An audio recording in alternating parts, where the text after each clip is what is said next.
Alright guys, so this is just going to be a quick video going over the internals of my DSG, what I've had to do to them.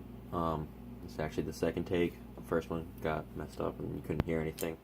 Alright, so I'm going to start with the upper half of the, it's obviously a split shell gearbox. So I'm going to start with the upper half, what I've got going on there, and then move down to the lower and motor. So, got, you can see in there, got sorbo. Got some gunk in there. I've got to clean that out, but you get the idea. Then we've got that on the Lonex cylinder head. We've got a Lonex cylinder, and you might be able to see a little white ring around. That's just some Teflon tape to get a better air seal. Then I've got a Lonex nozzle and a Lonex Tappet plate. I've got a Lonex spring right here. Shortened 3 coils to help with feeding. Obviously in the DSG this fast, you're going to want the Tappet to be moving as quickly as possible. Alright, so that, well, this is the upper. Not really anything I've done to it, but there it is. If you haven't seen them, they're pretty rare, fairly rare. I've got a Prometheus. This is the old type, the M170 spring, or however they rate their springs. It's 170. Then, alright, I guess that's it for the upper. Actually, let's go over the piston. Got Prometheus piston head, some random O-ring I found. It's an SHS, the high-speed piston. It comes with all this material already removed. I'm probably going to have to remove more later if I decide to switch to a 14.8, but right now on the 11.1 I'm running, this is fine, or it should be fine. I haven't really tested it a whole lot yet. If I've removed the teeth as much as I can. I already had the rack glued in because this has been in a few builds, so I couldn't really get a whole lot of material removed, but I did my best to remove the material without damaging the actual body of the piston. That should help a little bit with the weight. I estimate that this is about 16 or 17 grams total for the piston assembly, but I don't have a gram scale right now to be able to weigh that. Yeah, so I guess that's it for the upper. Onto the lower. Obviously we've got, well, I don't want my bevel in there, but obviously we've got the 10-to-1 DSG setup. We've got modified ceramic bearings on all 6 spots, except for we've got an FLT bushing underneath of the spur gear, just because that's under a bit more stress. I just want to make sure that nothing fails. I might switch to full FLT bushings, but we'll see how this goes. I'm running a, okay, well, the AC's kicking in. I'll have to re-record.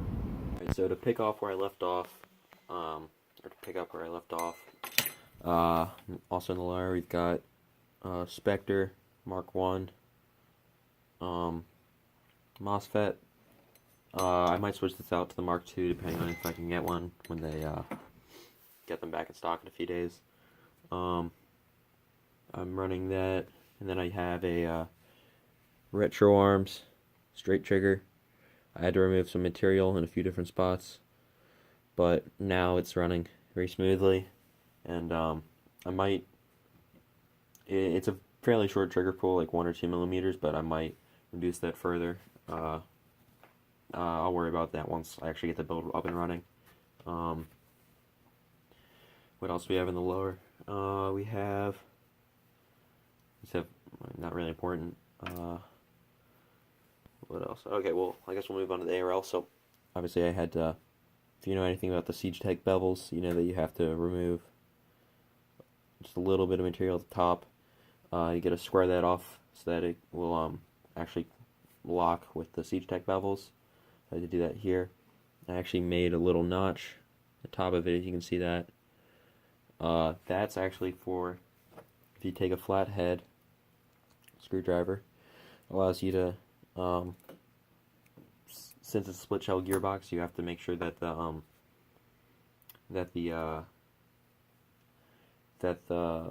ARL is not locked if you take off the upper. So that's just to make it easier to release the ARL. And I'll show you what else I've done to sort of go with that now.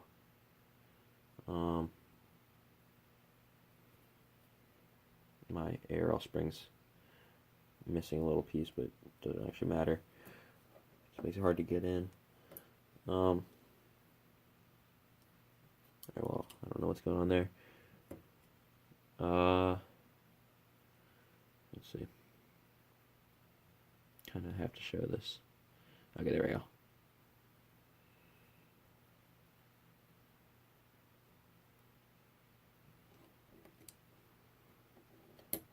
So if we get that in,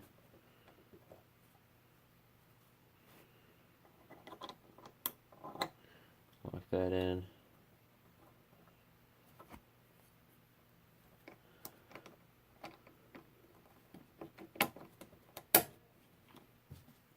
Screw this in real quick. That's the wrong screw.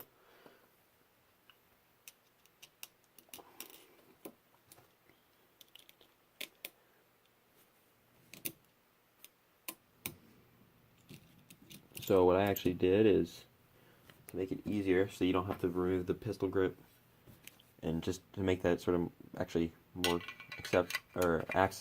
accessible. I can put these pins in. I drilled a hole, just using a little hand drill I have, through the lower receiver. I could have made it a bit smaller, but I wanted just to be able to use a standard flathead. I drilled a hole through the lower receiver, straight towards the ARL. So you can actually, if you see, it's currently engaged, it locks up, right?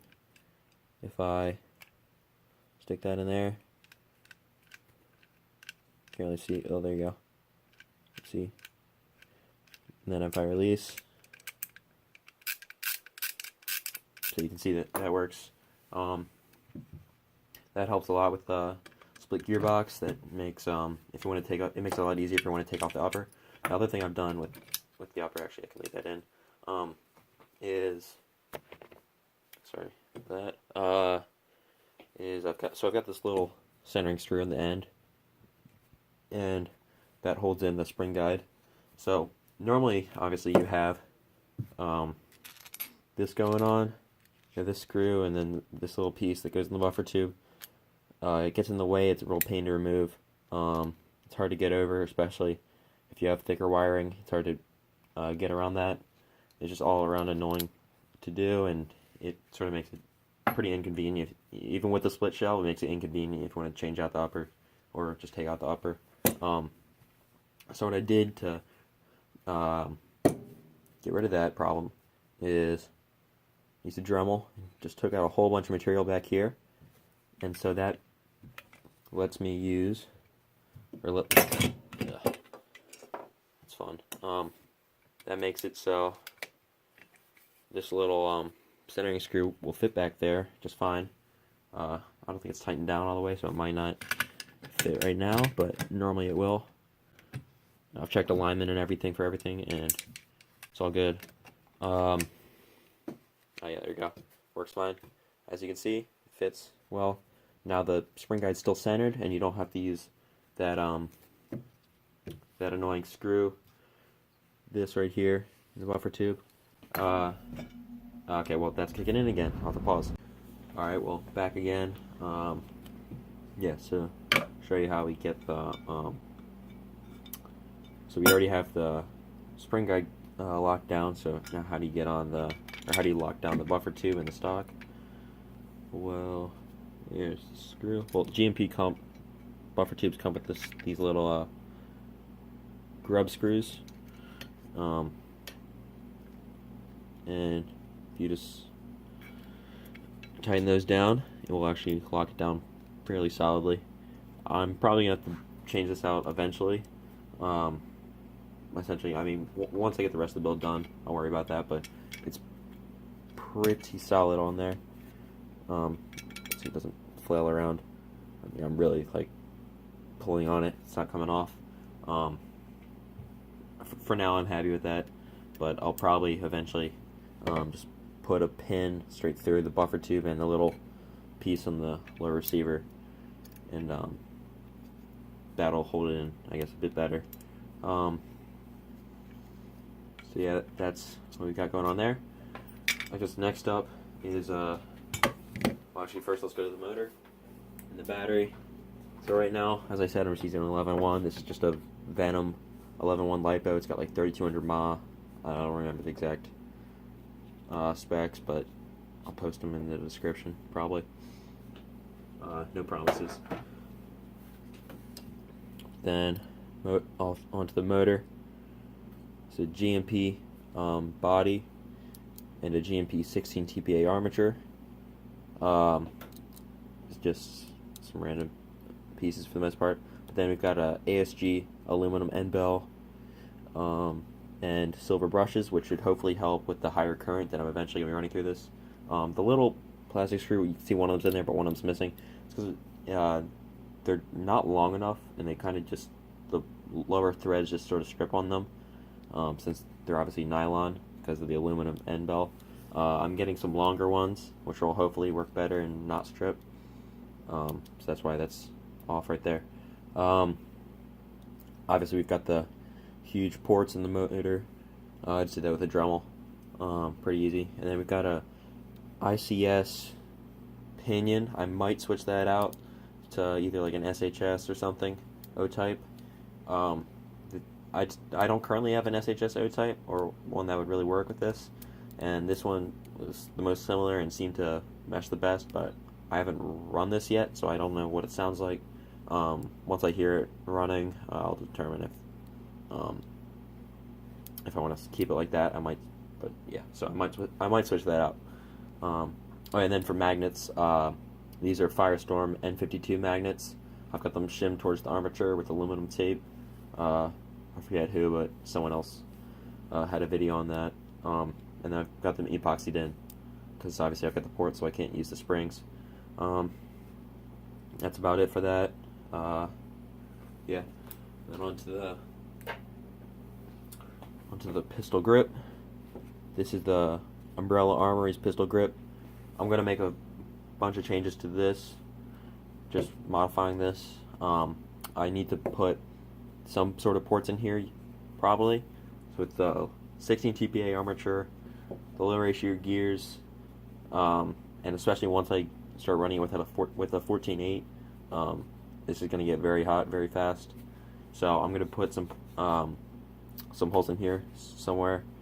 But currently all I've got done to it is it's kind of messy, but it works fine. I've got quite a few layers of aluminum tape here, which act as a shim, because originally when this fit in, even on the lowest setting, this little motor adjustment plate, the pinion would still be way too far in to the gearbox and was meshing horribly with the bevel. Okay, got a cut. Alright, so like take 5, 'cause the AC keeps coming on. So I've had to modify on the grip. These, pretty common thing to do, but I had to modify these little edges right here because they contact the bearing, and they'd mess up the alignment on that. And then I had to add the whole bunch of aluminum tape. I think I added 7 or 8 layers, which is like 1.5 millimeters of extra spacing. Here, it doesn't really look like a whole lot on camera, but if you feel it, you can really feel that it's a significant amount. It adds a good bit of distance. Some people like to use shims over the screws. That's annoying when you have to put it together, and this is more of a permanent solution and doesn't take nearly as much time to assemble. So I mean, yeah, that's pretty much everything. I guess just to wrap up, just show a few things. Well, I really showed the compression, but here we go. Should be actually what when they're on. Oh, right now. Let's just go with that.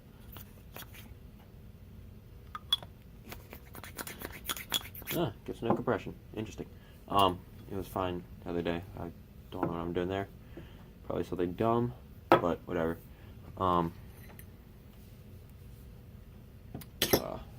Here, sort of put this to the side.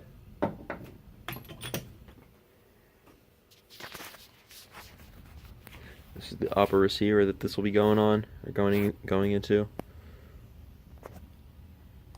Pretty basic.